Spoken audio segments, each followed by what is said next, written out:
우리 옆 사람과 인사하겠습니다. 100년에 한 번 떨어지는 꽃잎이 있습니다. 그 꽃잎이 하늘에 닿을 때까지 당신은 나의 사랑입니다.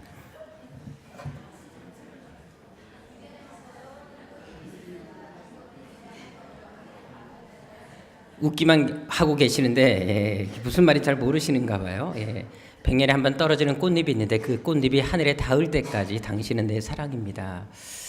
우리 새한교 성도들이 바로 그렇게 서로를 사랑하시고 아끼시는 여러분 되시기를 주님으로 축원합니다. 아멘. 저와 함께 또 인사하도록 하겠습니다. 하나님은 여러분들 향한 놀라운 계획을 가지고 계십니다. 아멘. 감사합니다. 우리나라에서 지휘자로서 최고의 반열에 오르신 분이 계십니다. 바로 금난세 선생님이란 분이신데요.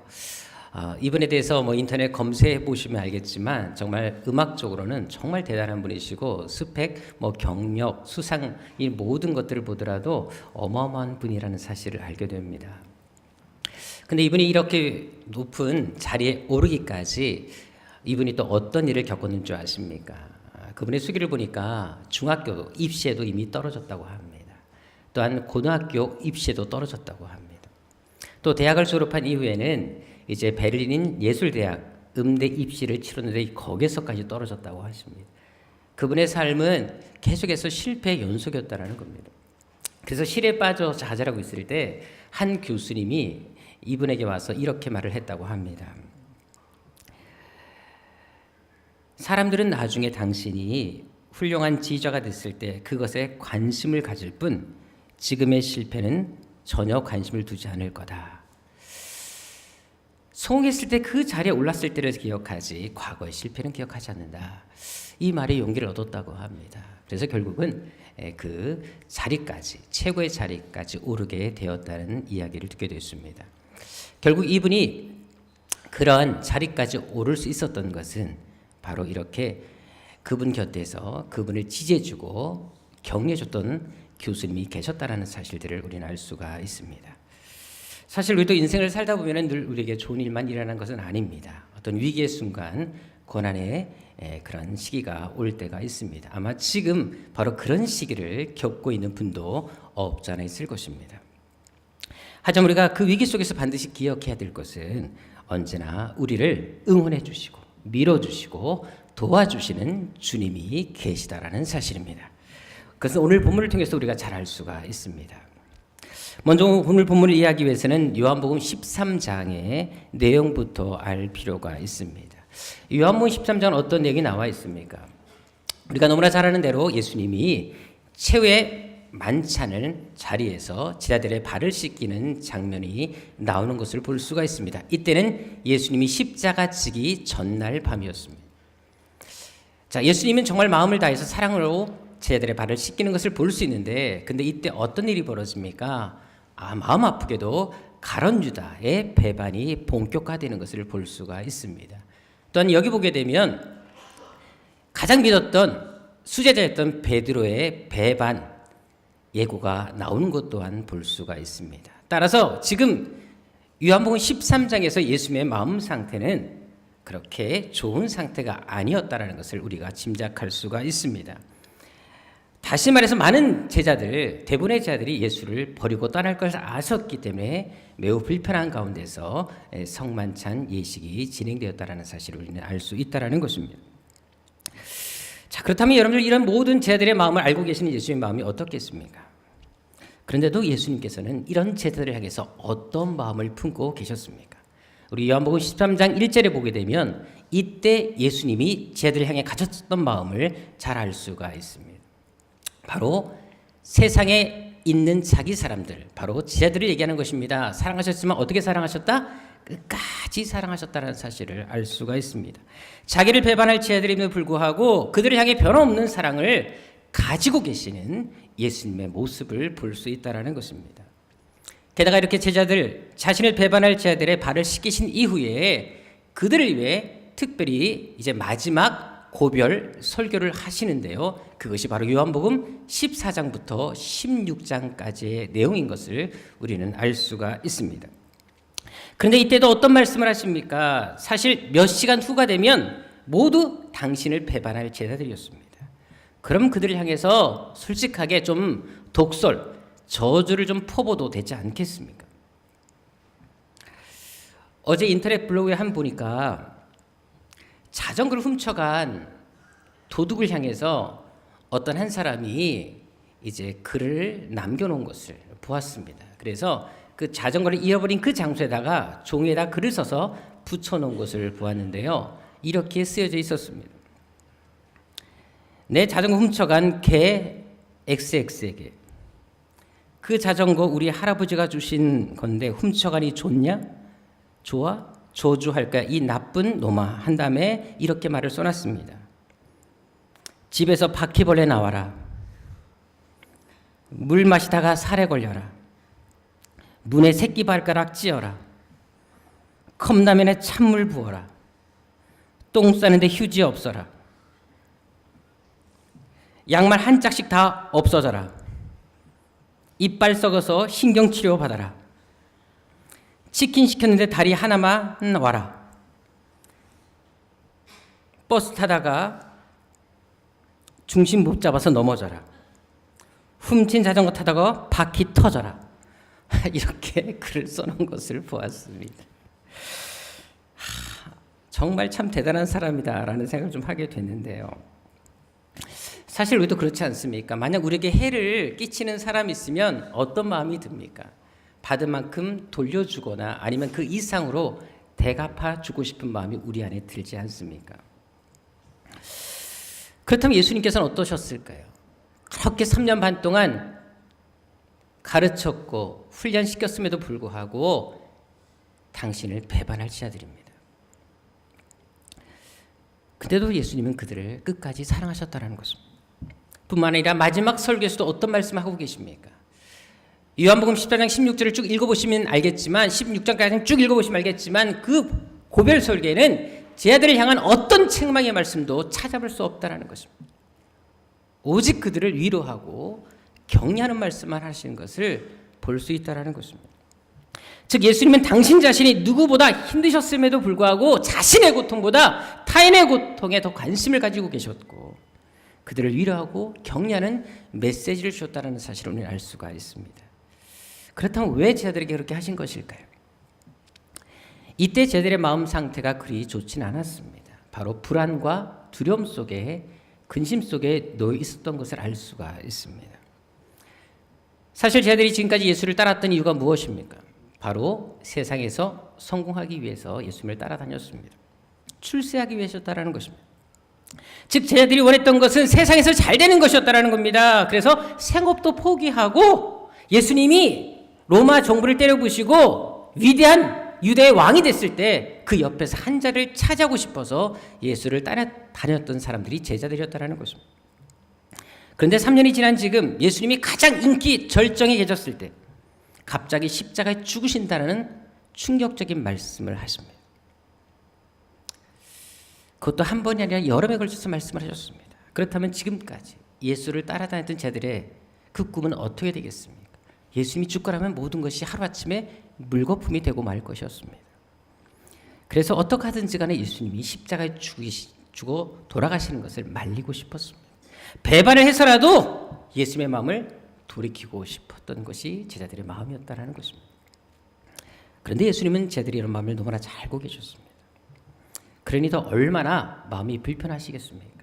한편으로 얼마나 또한 괘씸한 마음이 드셨겠습니까? 그런데도 당신의 불편한 그런 마음보다 심경보다 제자들의 그 근심을 먼저 생각하십니다. 그리고 고별설교 첫 마디도 어떤 말씀을 하고 계십니까? 요한복음 14장 1절 고별설교 첫 마디에서도 가장 먼저 하셨던 말씀은 너희는 마음에 근심하지 말라 라고 말씀을 하십니다.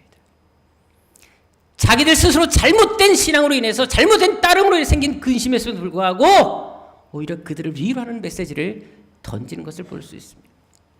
특별히 여기 근심하다는 말은 단순하게 잠시 걱정하는 그런 단어가 아니라 오로적인 의미를 보더라도 물이 요동치듯이 심하게 갈등하고 아파하고 고민하는 뜻을 가진 단어입니다. 그만큼 제자들은 정말로 심히 불안했고 두려웠다라는 것을 말씀해 주는 것입니다. 하지만 이렇게 자기들 스스로 잘못된 생각과 잘못된 신앙으로 인해서 생긴 근심임에도 불구하고 예수님은 그들에게 화를 내시지 않습니다. 오히려 그들에게 하나님을 믿으니 나를 믿어라 라고 그들에게 위로해 주시는 것을 볼 수가 있습니다. 게다가 예수님은 두려움에 떨고 있는 자들에게 이제는 또 무엇을 주시겠다고 말씀하신 줄 아십니까? 요한복음 14장 27절에 보게 되면 예수님이 그들에게 또 한 가지 약속을 주십니다. 어떤 것을 주시겠다? 평안을 주시겠다라고 말씀을 하십니다. 사실 제가 학생 때 많이 불렀던 찬양이 있습니다. 바로 이 본문을 가지고 만든 찬양입니다.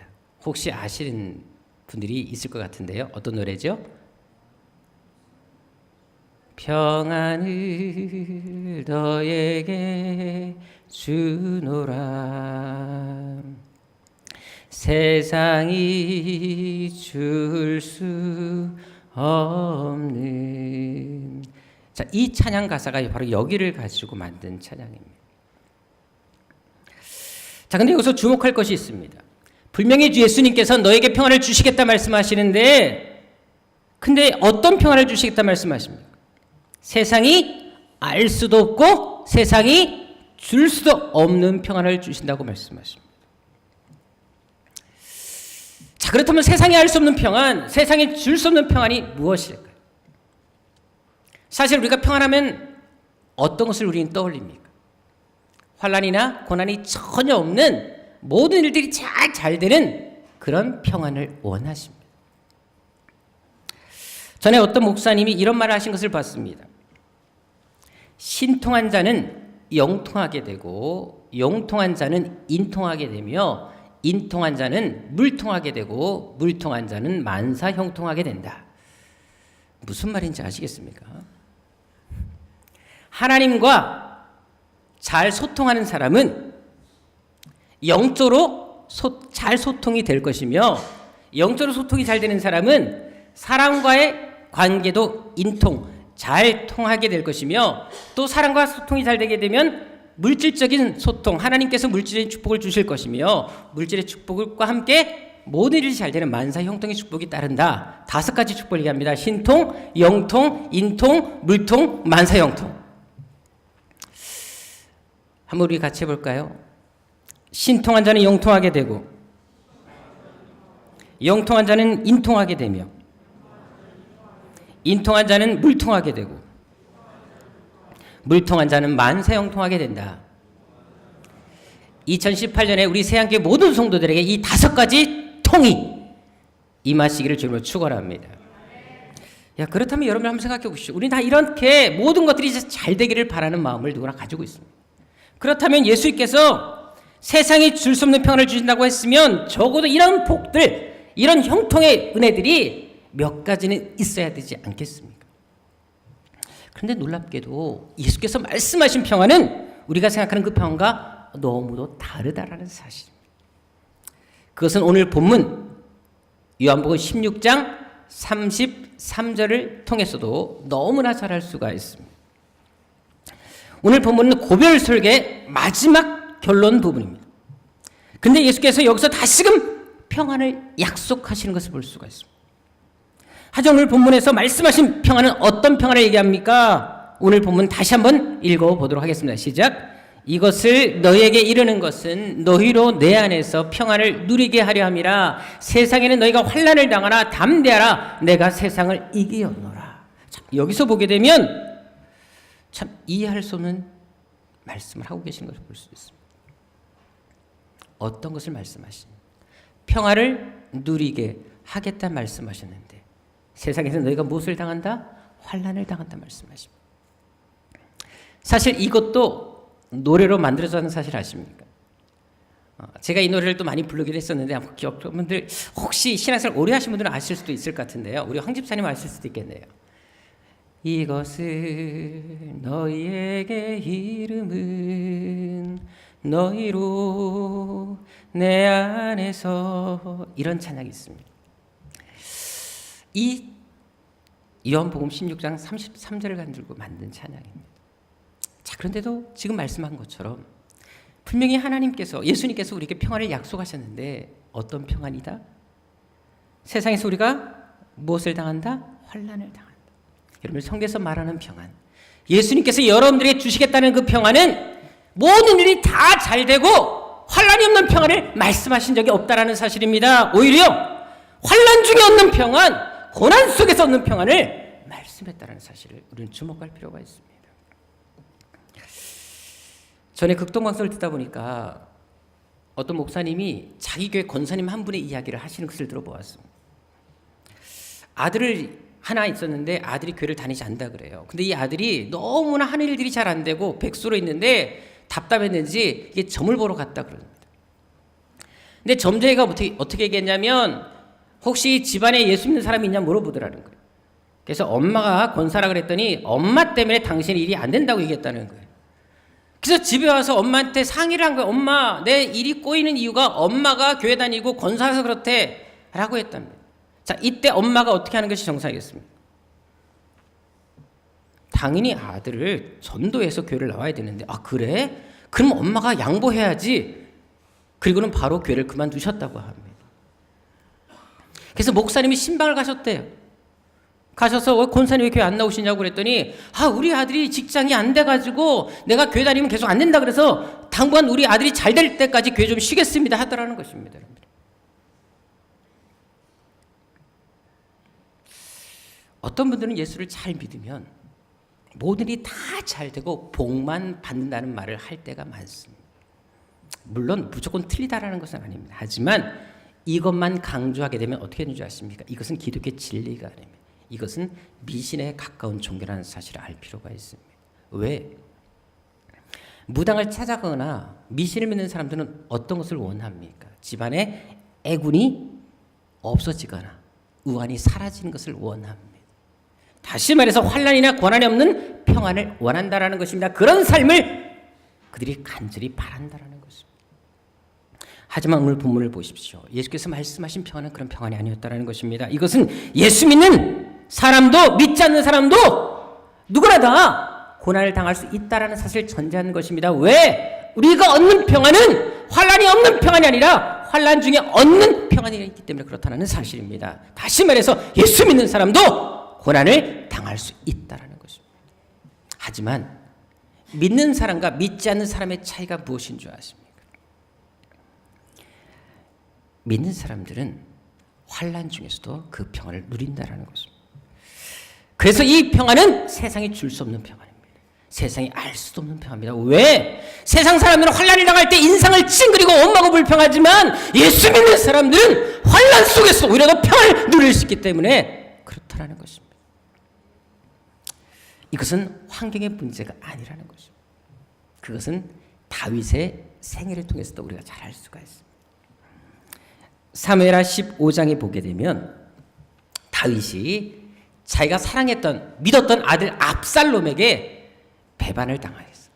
이 압살롬이 모반을 일으켜서 결국 자기를 죽이려고 군사를 일으키는 것을 볼 수가 있습니다. 다윗은 결국 궁궐에서 쫓겨나서 정말 목숨을 부지하기 위해서 급하게 도망치는 것을 볼 수 있는데 사무엘하 15장 14절을 보게 되면 그때 얼마나 위급했는지 잘 나와 있습니다. 여기 나와 있는 것처럼 너무나 긴급한 위험이 닥쳐왔기 때문에 다윗은 제대로 짐도 챙기지 못하고 급하게 자기를 따르는 신하들과 함께 급히 궁궐에서 도망치는 것을 볼 수가 있습니다. 자, 그렇다면 여러분 이때 다윗의 마음이 어땠을까요? 믿었던 아들에게, 가족에게 배반을 당한 것입니다. 원래 믿었던 사람에게 배반당하는 것만큼 아픈 일이 없지 않습니까? 어제도 한 글을 보니까 어떤 아내가 남편을 판다고, 금매한다고 인터넷에 글을 올린 것을 제가 봤습니다. 이렇게 써놨더라고요. 생산지 한국, 생산년 원리를 우리 집에 온 지 20년이 됐습니다. 특징, 처음 몇 년은 재구시를 했는데 요즘에는 구시를 못합니다. 대학은 나왔으나 머리는 깡통입니다. 직장은 있으나 수입은 모릅니다. 가격 절충 가능합니다. 마지막에 이렇게 한마디 덧붙였더라고요. 본 제품은 반품 사절입니다. 그런데 어떤 한 분이 이렇게 댓글을 달아놓으셨더라고요. 요즘 이런 매물이 많아서 안 팔릴 겁니다. 그냥 웬만하면 데리고 사세요 라고 써놨습니다. 이러면 믿었던 부부도 등돌림이 남이 되는 시대입니다. 자식도 때로는 화근덩이가 될 때가 많습니다. 그런데 다윗의 경우는 어떻습니까? 자식이 아버지를 죽이려고 달려들고 있습니다. 그것도 철저한 계획한 일이었기 때문에, 너무나 철저하게 계획했기 때문에 다윗으로서는 감당할 방법이 없었습니다. 그래서 그는 궁궐에 쫓겨나서 들과 산에서 잠을 자야 했습니다. 만일 여러분들이 이런 상황에 처해 있다면 어떤 마음이시겠습니까? 자기 자식이, 가족이 자기를 향해서 비수를 꽂을 때 얼마나 분노가 치밀겠습니까? 얼마나 속상하겠습니까? 과연 잠을 제대로 잘 수 있을까요? 이때 다윗이 지었던 시가 시편 4편입니다. 그런데 이런 상황에서 그가 고백했던 고백이 무엇인 줄 아십니까? 우리 시편 4편 8절 말씀 우리 같이 한번 읽어보겠습니다. 시작. 내가 평안히 눕고 자기도 하리니 나를 안전히 살게 하시는 이는 오직 여호와이시니이다. 여러분 상식적으로 생각해 보십시다. 지금 궁궐에서 쫓겨나서 들과 산으로 피신한 상태에서 제대로 음식도 못 먹고 잠도 못 자는 절대절명의 위기 상황 속에서 그는 그 들에서 산에서 누워있을 때 어떻게 고백하고 있습니까? 내가 평안히 눕겠다 고백합니다. 자기도 하겠다 말합니다. 왜? 나를 안전하게 살게 하시는 이는 하나님이시기 때문에. 여러분들 지금 하나님이 지키셨다면 이런 지경까지 왔겠습니까? 지키시 않으셨기 때문에 이런 지경까지 온 것인데도 불구하고 그는 그럼에도 불구하고 하나님을 의심하지 않습니다. 절대절명의 위험한 상황 속에서도 나는 평안히 잠을 자겠다라고 고백합니다. 왜 우리가 여러분 잠을 자지 못합니까?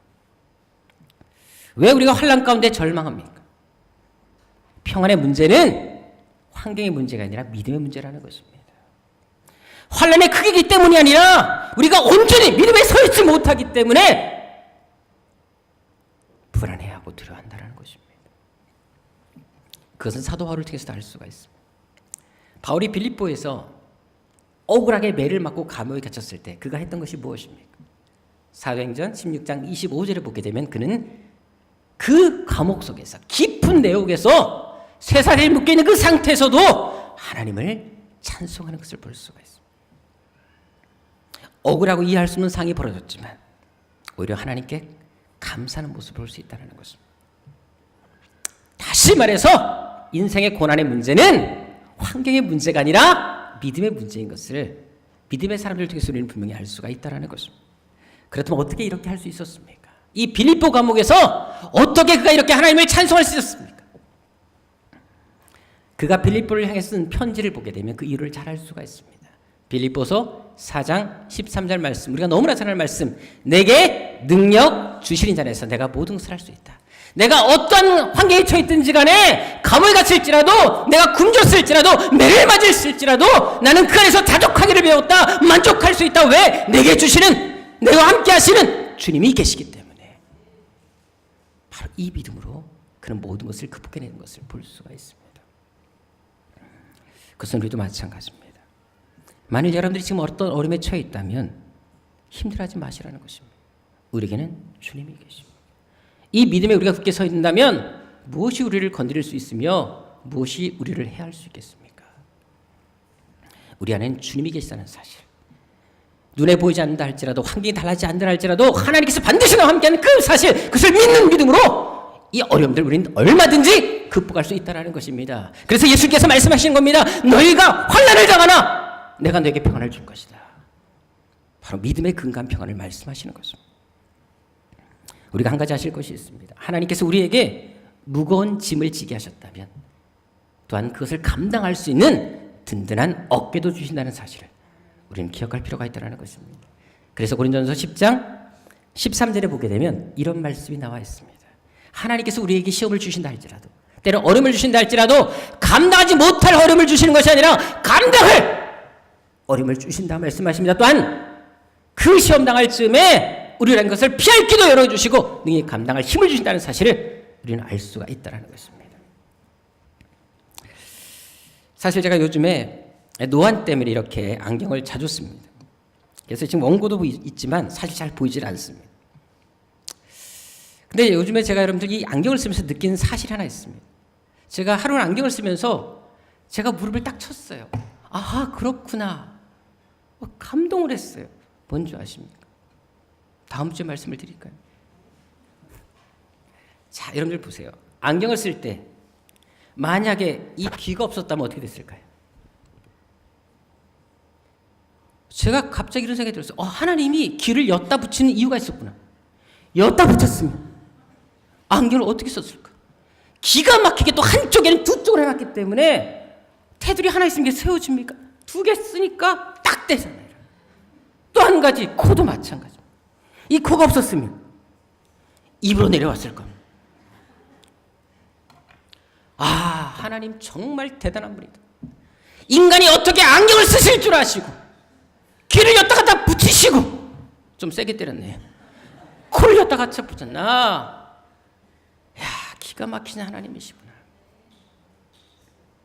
또 눈도 귀하고 맞춰 놓으셨어요. 눈이 이마에 있다면 어떻게 안경이 이게 얼마나 힘들겠어요. 하나님이 정확한 분이십니다. 여러분, 하나님은 우리에게 그렇게 깊은 관심을 가지고 계신다는 것입니다. 항상 좋은 것을 주시길 원하시는 분이라는 사실을 저는 이 코와 귀를 통해서 확실히 알게 되었습니다. 따라서 우리에게 어떤 환난이 임한다면 그것은 우리를 힘들게 하기 위한 것이 아니라 더 큰 은혜를 주시기 위한 과정이라는 사실을 우리는 알 필요가 있습니다. 또 오늘 본문에서 예수님께서 평안을 주시겠다 말씀하신 이후에 그 평안을 주시는 당신이 어떤 분이라고 말씀하십니까? 담대하라, 내가 세상을 이기었노라 라고 말씀하십니다. 이미 세상의 모든 문제와 싸워서 이기신 분이라는 사실을 요한복음 16장 33절은 분명히 말씀하고 있습니다. 이 세상의 온갖 고난, 시련, 환난까지도 다 극복하신 분이 바로 나다 라고 말씀하십니다. 그렇다면 그분이 왜 함께 하시는데 우리가 패할 이유가 어디 있습니까? 이미 싸움은 승리가 보장된 싸움이라는 것을 말씀하는 것입니다. 그래서 우리는 환난 속에서도 그 승리를 바라보며 평안을 누릴 수 있는 것입니다. 특별히 로마서 8장 31절에 어떤 말씀이 있습니까? 하나님이 우리를 위하시면 누가 우리를 대적하리요? 하나님께서 우리와 함께 하시는데 감히 누가 우리와 싸워 이길 수 있겠냐? 왜? 이미 예수님이 다 이겨놓은 싸움이기 때문에 예수님 앞에는 절대로 적수가 없다는 것입니다. 그분이 우리의 대장 되시는데 누가 우리를 거둘 수 있겠습니까? 33절, 누가 우리를 고발하리요? 우리를 고발할 자들도 없습니다. 34절, 누가 우리를 정죄하리요? 35절, 누가 우리를 그리스도의 사랑에서 끊으리요? 절대로 어떤 세력도 우리를 쓰러뜨리지 못한다는 사실을 말씀하고 있습니다. 한마디로 여러분들은 확실한 보장성 보험에 가입됐다는 사실을 믿으시기를 주님으로 축원합니다. 더구나 37절 말씀은 더 놀라운 말씀이 우리에게 주어집니다. 우리 37절 말씀 다 같이 읽어보겠습니다. 시작.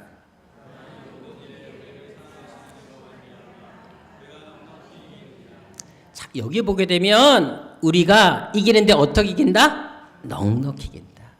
여러분들, 힘겨운 승리가 아니라 넉넉한 승리를 말합니다. 특별히 여러분들 여기 원문에 보게 되면 가장 영광스러운 승리 이상의 승리를 말하고 있는 것을 볼 수가 있습니다. 다시 말해서 예수님은 우리를 단순하게 힘겹게 고난을 견디게 하시는 것이 아니라 고난 속에 오히려 찬송하게 하시고 기쁨으로 그것을 이기게 할 수 있는 더 놀라운 능력, 그리고 완전한 승리의 보장을 주신다는 것을 말씀하는 것입니다. 그래서 우리 역시 어떤 인생의 위기와 고난이 온다 할지라도 이 약속, 이 믿음을 가지고 있다면 우리는 다 일어설 수가 있습니다. 환난 속에서 평안을 누릴 수 있는 것입니다. 제가 찬송가 중에서 정말 좋아하는 찬송가 탑 3가 있습니다. 나중에 제가 뭐 여러분들 대부분 다 제가 이제 장례를 해드리겠죠. 임종 예배를 해드리고 나서 제가 이제 부름 받겠지만 혹시라도 그 이후까지 살아계실 분이 있다면 제가 임종했을 때 뭐 청교에서 만나보자 이런 노래 부르지 마시고 요단강 건너가 만날 이런 노래 부르지 마시고 제가 좋아하는 탑3 세 곡을 불러주시면 됩니다. 하나는 주님의 높고 위대하심을 내 영혼이 찬양하는 이 곡입니다. 또 한 곡, 내 구주 예수를 더욱 사랑. 숨질 때 하는 말 이것일세. 내 구주 예수를 더욱 사랑. 세 번째 곡이 바로 413장 내 평생에 가는 길. 이 찬양입니다. 특별히 이 413장 이 찬양은 제가 부르다가 많이 울었습니다.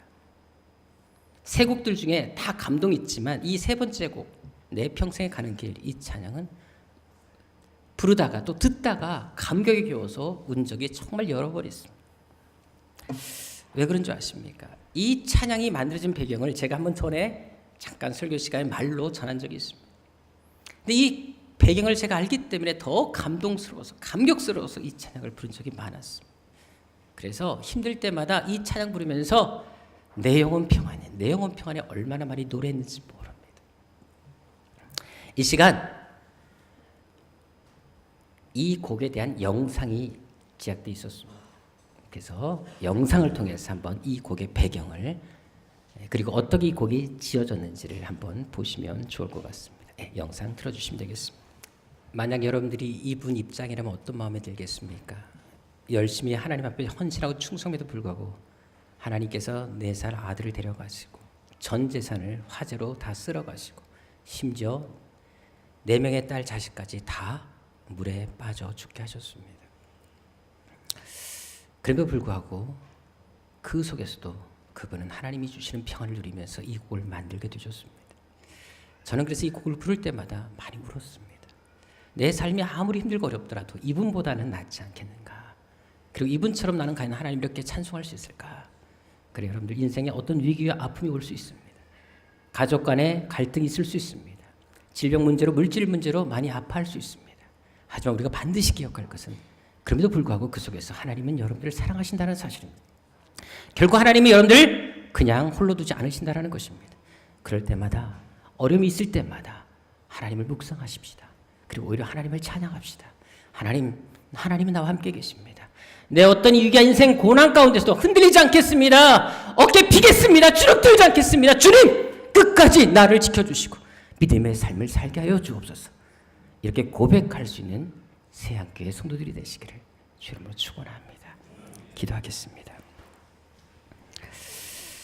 아버지 하나님, 인생의 어떤 위기와 아픔 속에서도 환경을 바라보기보다 주님을 바라보게 하여 주옵시고 우리에게 시련을 주셨다면 더 큰 영광으로 채우실 주님을 기대하며 오히려 믿음에 굳게 서서 흔들리지 않는 견고한 신앙으로 평안을 누리는 저희들의 삶이 되게 하여 주옵소서.